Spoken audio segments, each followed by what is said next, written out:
দিন না পর্যন্ত তোমরা হাদিস এবং কোরআন এই দুটোকে আঁকড়ে ধরে থাকবে। এই দুটো বাদ দিয়ে যখনই তোমরা পীর ফকির হুজুরদের কাছে যাবে, তখন তোমাদের কাছে যত বিপদ সব নেমে আসবে। সারা ভারতবর্ষে মুসলমানদের বিপদ চলছে না? চলছে না? মারাত্মক বিপদ। যত বিপদ, এর সমস্ত বিপদের জন্য দায়ী হচ্ছে মাজার পূজারীরা। কারণ আল্লাহ নবী সাল্লাল্লাহু আলাইহি ওয়াসাল্লাম তিনি বলেছেন, অতদিন তোমরা সুস্থ থাকবে, অতদিন তোমরা বেটার থাকবে, যতদিন হাদিস আর কোরআন নিয়ে তোমরা বেঁচে থাকবে। হুজুর হাদিস কোরআন বাদ দিয়ে শুধু বলছে আমার বাপ বলেছে আর আমার বড় হুজুর বলেছে। সারা ভারতবর্ষে বিপদ নাই? একটা একটা করে কয়েকটা বিপদ আপনাদেরকে বলবো, বলে দিই, শুনে রেখে দেন। একটা একটা করে শুনুন, লাস্ট পজিশনে আবার বলবো এই বিপদ আমাদের উপরে আসছে কেন।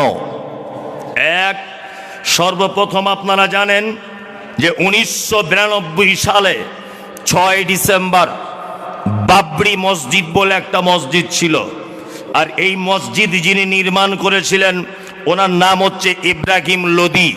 উনি এই মসজিদ নির্মাণ করেছিলেন। সেই মসজিদটায় একটা কৌশল করা হলো যে এখানে রামের জন্ম হয়েছে, হয়নি? হ্যাঁ, বলছে রামের জন্ম হয়েছে। আপনাদেরকে আমি দুটো একটা কথা বলছি, বোঝার চেষ্টা করুন। আচ্ছা, আপনার স্ত্রীর যদি পেটে বাচ্চা থাকে, আপনার স্ত্রীর, তা যখন বাচ্চা প্রসবের টাইম হবে, বেদনা শুরু হয়ে গেছে, আপনার স্ত্রী আপনাকে বলবে যে আমাকে একটু তাড়াতাড়ি করে মসজিদের ভিতরে নিয়ে চলো? এটা বলবে? কোথায় নিয়ে চলো? হাসপাতালে নিয়ে চলো। এখন ব্যানার্জির বউয়ের পেটে বাচ্চা, ব্যানার্জির বউ পেটে যখন বাচ্চা প্রসবের টাইম হয়েছে, তখন ব্যানার্জির বউ বলবে যে আমাকে তাড়াতাড়ি করে তুমি একটু মন্দিরের ভিতরে নিয়ে চলো? বলবে না। তার মানে মসজিদ আর মন্দির সারা পৃথিবীর মানুষের কাছে একটা পবিত্র জায়গা, জায়গা না? পবিত্র জায়গা। আমি এটা মনে মনে ভাবছিলাম, ধরে নেন আপনি ওটা রাম মন্দিরই ছিল যুক্তিতর্কের খাতিরে, তা রামের মায়ের যখন প্রস্রাব বেদনা শুরু হয়, তখন রামের মা আর কোনো জায়গা পেল না, ওই মন্দিরেই গিয়েছিল বাচ্চা জন্ম দিতে, আর অন্য কোনো জায়গা ছিল না রামের মায়ের। হ্যাঁ, এটা 1 নম্বরের কথা। আর 2 নম্বরের কথা হচ্ছে, এই সারা পৃথিবীর মাটিতে যত মনীষীদের জীবনী আপনারা পড়েছেন, প্রত্যেক মনীষীদের মৃত্যু এবং জন্মের তারিখ বলা আছে, আছে না? আছে। রবীন্দ্রনাথ ঠাকুর কত সালে জন্ম, কত সালে মৃত্যু, এটা পাওয়া যায়। কাজী নজরুলের পাওয়া যায়, মাইকেল মধুসূদনের পাওয়া যায়, হযরত আবু বক্করের পাওয়া যায়, হযরত ওমরের পাওয়া যায়, বিশ্ব নবী মুহাম্মদ সাল্লাল্লাহু আলাইহি ওয়াসাল্লামের পাওয়া যায়। সারা পৃথিবীতে যত মনীষীদের জন্ম, সব মনীষীদের জন্ম মৃত্যুর তারিখ খুঁজে পাওয়া যায়। আমি মুমতাজুল ইসলাম সোশ্যাল মিডিয়াতে আর জনগণের সামনে ওপেন দায়িত্বহীন ভাষাতে এটা বলছি, রামের জন্ম হয়েছে মন্দিরের ভিতরে, এটা যদি ইতিহাস লেখা হয়, রামের মৃত্যু হয়েছে কোথায়, এটা অবিলম্বে ইতিহাস পেশ করা হোক। সারা ভারতবর্ষের একটা চটি বইয়ে একথা লেখা নেই যে রামের মৃত্যু হয়েছে কোথায়। তার মানে এটা একেবারে ভুয়ো কথা। যার মৃত্যু হয়েছে বলছে মন্দিরের ভিতরে, এইটা ইতিহাস লেখা হচ্ছে, আর সেই ভগবানের মৃত্যু হয়েছে কোথায়, এটা ইতিহাস লেখা হবে না। তার মানে বদমাইশি জায়গা পাও না। আশ্চর্য ব্যাপার। কৌশল করে দীর্ঘদিন যাবৎ চেষ্টার পরে আপনারা জানেন, লকডাউনের নাম করে সবাইকে বাড়ি ভিতরে ঢুকিয়ে দিয়ে বুলডুজার দিয়ে লকডাউনের সময়তে বাবরি মসজিদটা ভেঙে দিয়েছে। 22শে জানুয়ারি বাবরি মসজিদের জায়গাতে রাম মন্দির তৈরি হয়েছে, এটা আপনারা সকলেই জানেন সোশ্যাল মিডিয়ার মাধ্যমে। তবে আমরা এটা বলবো যে এখন ক্ষমতা তোমার হাতে আছে, আমাদের কিছু করার নেই। তবে আমরা কখনো এই জায়গাটা রাম মন্দির বলবো না। আমাদের মনের মণিকোটাতে বাবরি মসজিদই আছে, তাই না? বাবরি মসজিদই আছে, কোনো সমস্যা নেই। আপনারা খুব ভালো করে জানেন, খুব ভালো করে, বাবরি মসজিদের পরে পরই এখন এই গত পরশু দিন চলে এসেছে আপনাদের মালদার গাজলের পান্ডুয়ার আদিনা মসজিদে, তাই না? বলছে শিবের লিঙ্গ পাওয়া গেছে সারা পশ্চিম বাংলা। 1947 সালে 15ই আগস্ট এই দেশ স্বাধীনতা লাভ করেছে। স্বাধীনতার পর থেকে 2024 সাল পর্যন্ত, আজকে 24 তারিখ না 22 তারিখ, কোন মহারাজ আদিনা মসজিদে শিবের লিঙ্গ খুঁজে পেল না। পশ্চিম বাংলার কোন মহারাজরা দেখতে পেল না। আর দিল্লি থেকে কোন গোপাল ভাঁড় এসে এখানে বলে দিচ্ছে এর ভিতরে দেবদেবী আছে, এর ভিতরে শিবের লিঙ্গ আছে। ভণ্ডামি খুঁজে পাও না, বদমাইশি জায়গা পাও না। 1947 সাল থেকে আজও পর্যন্ত এই ব্যাপারে কোনো তথ্য নেই। আর 2024 সালের সামনে বিধানসভার ভোট, এই লোকসভার ভোট, ফ্রিতে রাজনীতি করতে এসেছে। পশ্চিম বাংলায় কোনো অস্তিত্ব নেই। কি বললাম বুঝলেন? কোনো অস্তিত্ব নেই। এগুলো করছে কারা? এই গেরুয়া কালার এই সমস্ত চিজেরা এটা করছে। মাথায় রাখবেন, এটা হচ্ছে কাজী নজরুলের বাংলা। মাথায় রাখবেন, এটা রবীন্দ্রনাথের বাংলা। মাথায় রাখবেন, এটা শান্ত বাংলা। দিল্লিতে দাঙ্গা করা সম্ভব। ওই আপনার বাবরি মসজিদে 1992 সালে দাঙ্গা করে মুসলমানদের মারা সম্ভব হয়েছিল। 2024 সালে পশ্চিম বাংলাতে আদিনা মসজিদকে কেন্দ্র করে এটা আর সম্ভব নয়। আমাদের মসজিদ আদিনা মসজিদই থাকবে। কোশ্চিন কালেও এটা কখনো মন্দির হতে দেওয়া যাবে না, ইনশাল্লাহ। ইনশাল্লাহ। আমার বড় দুঃখ লাগছে এই জায়গাটায়, সারা পশ্চিম বাংলার মাটিতে যত নেতা নেত্রী রয়েছে, সেটা মুসলিম হোক, হিন্দু হোক, যেই হোক, গত পরশুদিন আদিনা মসজিদে যে কাণ্ড ঘটেছে, একটাও রাজনৈতিক কোন নেতা মুখ খোলেনি। আর ভোটের সময় এসে ঘোমটা দিয়ে বলছে আসসালামু আলাইকুম। ভালো করে বুঝবেন, ভোটের সময় এসে বলছে আরে আমিও তো মুসলমান, আমার নাম অমুক ইসলাম। তুমি ইসলামটা মসজিদে ডাইরেক্ট পূজা করে গেল। মহারাজ দিল্লি থেকে এসে তুমি এসি ঘরে বসেছিলে? তুমি কি করছিলে? অন্তত পক্ষে কিছু করতে পারো না পারো, অন্তত পক্ষে একটু হুঙ্কারটাও দাও, তাও তো দিলে না। তার মানে বোঝা যাচ্ছে তোমার দুই রকমের চরিত্র। আল্লাহ কোরআনে কি বলছেন?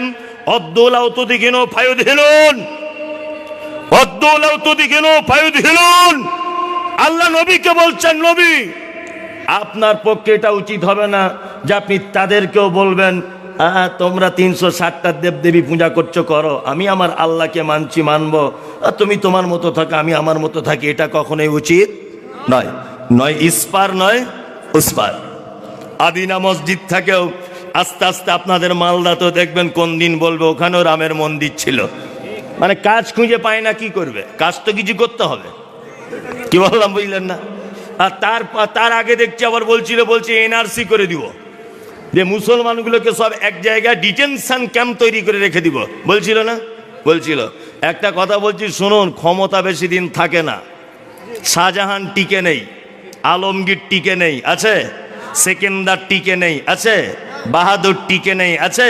নবাব সিরাজউদ্দৌলা টিকে নেই, আছে? টিপু সুলতান টিকে নেই, আছে? কেউ টিকে নেই।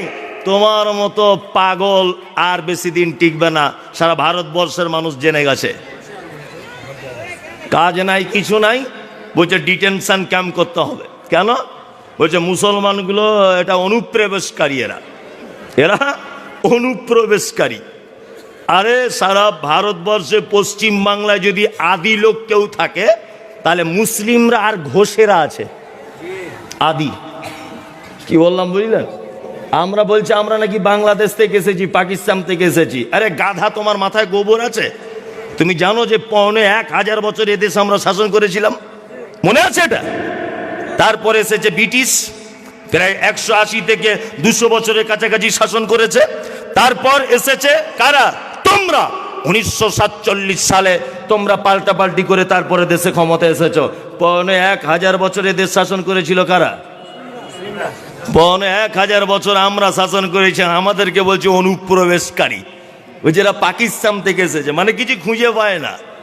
কি বললাম বুঝলেন তো? কিছু তো করতে হবে একটা। আসলে ঘটনা ওটা নয়। জঙ্গলে বাড়িতে টিভি আছে কাদের? টিভি আছে বাড়িতে কারুর? ভয়ে হাত তুলছে না, তুলুন না। আমি তো হারাম ফতোয়া দিব না, তুলুন। ভয়ে তুলছে না, ছিল, এখন আর নেই, মোবাইল উঠে গেছে। হ্যাঁ, আমি বলছি যাদের বাড়িতে টিভি আছে আপনারা লক্ষ্য করবেন যে টিভিতে একটা চ্যানেল আছে, তার নাম হচ্ছে ডিসকভারি, আর একটা আছে এনিম্যাল প্ল্যান, তাই না?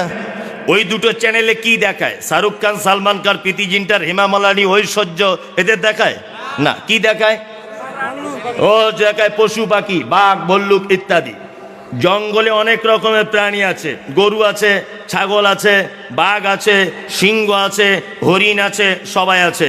বাঘ মাংস খেতে পছন্দ করে না সবুজ খেতে পছন্দ করে? মাংস, তাই না? বাঘ গরুর মাংসও খায়, বাঘ ছাগলের মাংসও খায়, তাই না? তা জঙ্গলে বলুন তো দেখি, বাঘ সব থেকে খেতে পছন্দ করে কার মাংস? হরিণের মাংস। তার মানে বাঘও জানে যে ওর মাংস খুব টেস্টফুল, তাই না? খুব টেস্টফুল, পুষ্টিকর খাদ্যর মাংস, তাই না? গরু আছে খায় না, ছাগল আছে খায় না। তা আমাদের ভারতবর্ষের সরকারের অবস্থা ঠিক তেমন। এই দেশের মাটিতে হিন্দু, মুসলিম, ইহুদি, হাঁড়ি, চুয়ার, চামার, বাগদি, ছুতর, মেথর, খাল, বিল সবাই বসবাস করবে। কাউকে ডিটেনশন ক্যাম্পে ভরতে হবে না, এনআরসি কারো ব্যাপারে করা লাগবে না। এই ছেঁড়া কটা মুসলমান আছে এদের ব্যাপারে এনআরসি করা লাগবে। কারণ কি? তার মানে সরকার বুঝতে পেরেছে যে এদের কাছে কোনো দামি মাল আছে। কি বললাম বুঝলেন? দামি মাল কি? দামি মালের প্রমাণ হয়ে যেত এতদিন। ডাক্তার জাকির নায়েক যখন দেশে ছিলেন, ডাক্তার জাকির নায়েক মুম্বাইয়ে একটা প্রোগ্রামে মোটামুটি 20-30 জন মানুষ ইসলাম গ্রহণ করছিল। দেখতে পাচ্ছিলেন আপনারা? 20-30 জন মানুষ যারা লেকচার মারছে 2024-25-এ ভারতবর্ষটাকে হিন্দু রাষ্ট্রে পরিণত করব। এরা মানে ভয় খেয়ে গেছে যে এই লোকটাকে যদি দেশের মধ্যে রাখা হয় তাহলে মনে হয় সব দাড়ি টুপিওয়ালা মুসলমান হয়ে যাবে। ওই জন্য দেশ থেকে তাড়িয়ে দেওয়া হলো। আর মুসলমানদের কাছে দামি একটা জিনিস আছে, তার নাম পবিত্র আল কোরআন। পুষ্টিকর জিনিস আছে, ওই জন্য এদেরকে আগে দেশ ছাড়া করে দিতে হবে এনআরসি করে। কত রকমের কৌশল, কৌশল নয়, কত রকমের কৌশল। সব জায়গাতে মুসলিমদের উপরে দ্বিচারিতা। আপনারা এটা জানেন, খুব মনোযোগ দিয়ে শুনবেন। এই বক্তব্যটা আমি রেখেছি আজ থেকে 2-3 বছর আগে, তবু আজকে কথা প্রসঙ্গে এসেছে বলে কথাটা বলে দিচ্ছি। সেটা হচ্ছে এই, কিছুদিন আগে আমাদের রাজ্যর মমতা ব্যানার্জি সরকার প্রথমে যখন ক্ষমতা এসেছিলেন, উনি তখন এসে ইমাম সাহেব মসজিদের ইমামদের 2500 টাকা করে ভাতা দিয়েছিলেন, তাই না? এই ভাতাটা দেওয়ার পরে আর বাবুর সহ্য হলো না, কলকাতা হাইকোর্টে কেস করে দিল। কেসে কি হলো না, মমতা ব্যানার্জি যেটা করছে এটা অসাংবিধানিক, সংবিধান বহির্ভূত কাজ। এক শ্রেণীর মানুষকে কেন তারা ভাতা দিবে? সবাইকে ভাতা দেওয়া উচিত। এই নিয়ে কোর্টে মামলা করা হলো। কলকাতা হাইকোর্ট মামলার রায় দিল যে সত্যিই তো তাই, মমতা ব্যানার্জি যেটা করছে এটা চরম অন্যায়। কি বললাম বুঝলেন? আমি মনে মনে তখন ভাবছিলাম যে কি ব্যাপার, ভারতবর্ষের এটা তো একটা ইতিহাস যে ইমাম সাহেবদের 2500 টাকা করে ভাতা দিচ্ছে, তার উপরে আবার কেস। এর কারণটা কি? অতিরিক্ত ভালো নয় এরা যা করছে। এই গেটের লোকগুলো আপনারা বসে পড়ুন না, বসে পড়ুন, বসে পড়ুন, বসে পড়ুন, যে যেখানে আছেন বসুন, বসে পড়ুন। হ্যাঁ বসুন, হ্যাঁ বসুন, বসুন, হ্যাঁ বসে যান। বসার জায়গা না পেলে আপনি তখন পরিস্থিতি বুঝে দাঁড়ান, এমনি বসে যান আর চিল্লামিল্লি করিয়েন না, চলুন। তা যখন কলকাতা হাইকোর্ট এটা নাকচ করে দিল যে ইমাম সাহেবদেরকে ভাতা দেওয়া যাবে না, তবু আমাদের রাজ্য সরকার বলেছিলেন তোর ডাক শুনে যদি কেউ না আসে তবে একলা চলো রে, আমি একা একাই দিব ভাতা। ভাতা চলছিল। কিছুদিন আগে 2023-এ আবার কলকাতা নেতাজি ইন্ডোরে ডেকে, আবার উনি যদিও ডাকেননি, ওটা অন্য লোক ডেকেছিলেন, উনি এসে আবার 500 টাকা বাড়ালেন, নিয়ে 3000 টাকা হলো, তাই না? এই 3000 টাকা দেখে আর মাথায় কাজ করলো না। মামলার উপরে মামলা, মামলার উপরে মামলা। তা আমি ছোট থেকে একটা অভ্যাস আছে আমার পেপার পত্র পত্রিকা পড়া। তা মনে মনে ভাবছি যে মমতা ব্যানার্জি কেন বা এত পাগল হলো, ওই বা কেন শুধু মুসলমানদের ভাতা দিচ্ছে আর বিজেপি কেন বাবার কেস করে দিল, ঘটনা কি? তখন বই পড়তে পড়তে পড়তে আমি আবু রিদার একটা বই আমার চোখে চলে এলো। বইটা পড়তে পড়তে অবাক হয়ে গেলাম। আল্লাহু আকবার! যে ভাতা তো 2,500 টাকা দূরের কথা, প্রত্যেক মসজিদের ইমামদের 2.5 লক্ষ টাকা যদি মাসে দেওয়া হয় তবু এই টাকা শেষ করা যাবে না। 2.5 লক্ষ টাকা যদি দেওয়া হয় তবুও শেষ করা যাবে না। সারা ভারতবর্ষে মুসলমানদের ওয়াকাবের সম্পত্তি ছিল। আপনাকে সারা ভারতবর্ষেরটা বাদ দেন, সারা ভারতবর্ষেরটা বাদ দেওয়ার পরে শুধুমাত্র পশ্চিম বাংলাতে আপনাদের কত ওয়াকাবের সম্পত্তি আছে এটা আপনাদের জানা নেই। মোবাইলে সার্চ করবেন, আপনাদের রায়গঞ্জ বাস স্ট্যান্ডের পাশে 3.5 একর জমি আছে মুসলিমদের ওয়াকাবের সম্পত্তি। রায়গঞ্জ বাস স্ট্যান্ডের পাশে 3.5 একর জমি। আমি অনেক তথ্য পড়াশুনো করে বুঝে তবে বলছি, জানি না সেই জমিতে এখন দখল কারা করে আছে। এটা মুসলমানদের সম্পত্তি। শুধু তাই নয়, কলকাতা যে দাদা দিদি প্লেনে করে দিনরাত নামছে, হ্যাঁ কি নাম? নেতাজি সুভাষচন্দ্র বিমানবন্দর, কলকাতা বিমানবন্দর, যেখানে প্লেন নামে 41 বিঘা জমি আছে ওয়াকাবের সম্পত্তি। 41 বিঘা। শুধু এই নয়, কলকাতা আলিপুর আবহাওয়া দপ্তর যেটা আছে, টোটাল মুসলমানদের সম্পত্তিতে আছে। ইস্ট বেঙ্গল ক্লাব মুসলমানদের সম্পত্তির উপরে আছে। মোহনবাগান মুসলমান